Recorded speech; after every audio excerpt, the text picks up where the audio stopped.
What is the cost of journeying the underworld?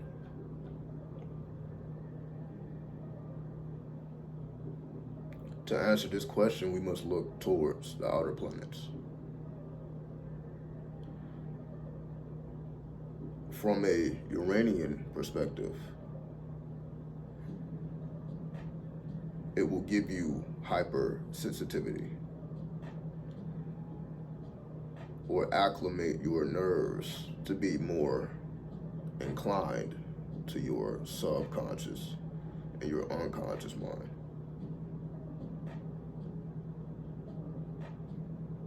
From a Neptunian perspective, it will allow you to go deeper into your astral travels and your dream workings, because you're dealing mainly with lunar energy. So being in that atmosphere, you could say releases pent up energy or blocked energy that you really didn't know you had access to. Because the whole purpose of journeying the underworld, which is your personal underworld, is to unearth essentially your secret treasures that you have preserved for yourself throughout your lifetimes, which sometimes we would call it the Akashic Records, which is your preserved wisdom, things you have gathered upon and built upon throughout lifetimes. So when we go to the Plutonian perspective, it allows you to see beyond the veils of death, which for most people is the end of the road. However, through the underworld, you were able to see beyond. Like, oh, this is not an end, it's a new beginning. Because there is no time, only the illusion of time. So the cost of journeying the underworld just makes you more acclimated to the outer planets and their currencies, which are mostly subtle. The average person isn't really paying attention to Uranus, Neptune, and Pluto. They're probably paying attention to the sun, the moon, Mercury, for Mercury retrograde, so on and so forth. So the outer planets are mostly, again, for those who are worshipers of the occult. Because as soon as you enter into the realm of Uranus, now you're dealing with occultic language versus the language that we deal with, to do business. Now we're going into the meanings of things and the stranger aspects of life, right?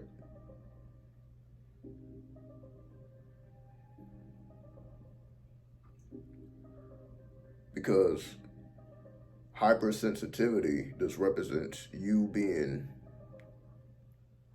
able to communicate with spirit.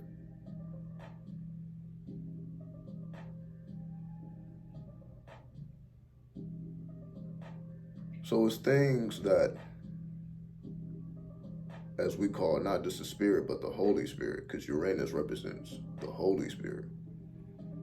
So when people say they catch the Holy Spirit, you could say, right, that their nerves, right? Their nerves go crazy, right? Hypersensitivity. So this is essentially what I mean by that. So when you're able to catch the spirit, most likely it's going to come through the nerves first and foremost. Then you begin to receive the messages once the nerves have been, tightened up or loosened up, whatever the case is. Then you receive the download. And then what you do with that download can be transformative if you apply it properly. So the cost of dealing with the underworld or journeying within the underworld is that you have to be active. Essentially, this is an active lifestyle. This isn't really a lifestyle where you feel like you have all the time in the world and you can essentially move at your own pace. You understand that you are affecting a lot of things simultaneously. So it's necessary for you to do certain things at certain times. So you must be a master of time. And astrology is the first thing that helps us to do that. That's why Uranus takes us into those realms of astrology. Those are the beginnings of us of mastering time. Real time instead of the clock that we're used to. So when you become aware of real time, which is the movements of the planets, and you become aware of the effects they have because they affect our psyche first and foremost. So that's where Neptune comes in. So you become aware of the different planetary fluctuations based on what's going on in your psyche, which Neptune helps you to see within the unconscious mind. From there, you're able to transform yourself because now you're gaining insight into what's going on in the back of your mind instead of the front of the mind. And essentially, you have to do something with that. That's not something you can just tuck away and use at a later date. Essentially, you have to utilize it sooner than later. Because the energy is always changing. That's just the nature of chaos. The nature of chaos is change. So there's never a time you can say where time is paused. Time is always shifting and moving and at play, at motion. So you have to move at that same sense of urgency, you can say.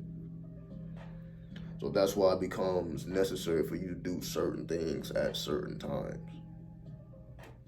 That's why there are many different branches of astrology. It's not just one branch. There are many branches of astrology, which shows us there's many different ways this can be broken down so that you can see everything from a natal chart into a electional chart, a mundane chart, an honorary chart, so on and so forth. All these things serve different purposes, which is helping us to master time.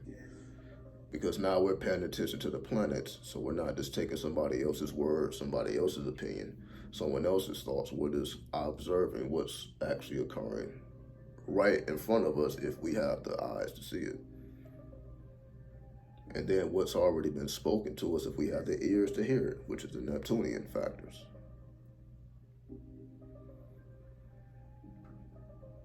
So the cost is just, as you become more hypersensitive, as you become more acclimated to, you could say, the whispers, the voices, the feelings, the urges of the underworld,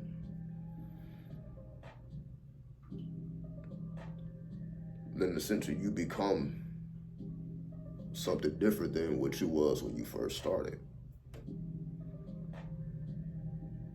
That's essentially the whole purpose of journeying the underworld. It's not to come out the same way you came in, it's to come out differently. So the whole purpose of the underworld is to transform, to change. So the whole purpose of navigating the underworld is to cause change in a more rapid fashion. But now you're not waiting for the sun to make its travels. You can say you can move at the speed of the moon, that lunar. Instead of having to wait 365 days, you can get things done in 30 days. So you're able to speed time up because you're taking your time off of the sun and place it upon the moon, which navigates the zodiac a lot quicker.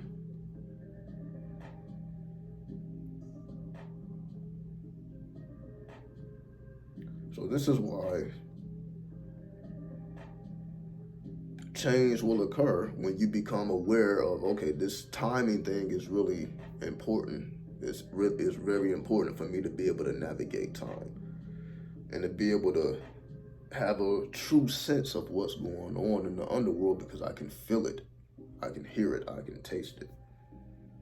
Because they speak, they communicate in many different ways, right? Which we call the ancestors or we call the dead.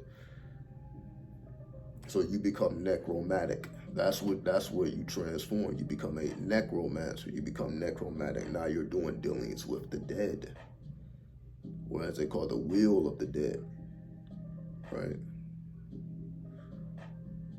Receiving messages from beyond the grave. Now, of course, as we see, that's why it's called the underworld. The average person probably doesn't want any parts of that, right? So this isn't really supposed to appeal to most people. However, the underworld is for a certain type of person, so this is who it's for, right? So if you already know you're necromantic, then this is why you journey the underworld, to become more necromantic, to acclimate yourself and attune yourself to the voices of the dead. 93.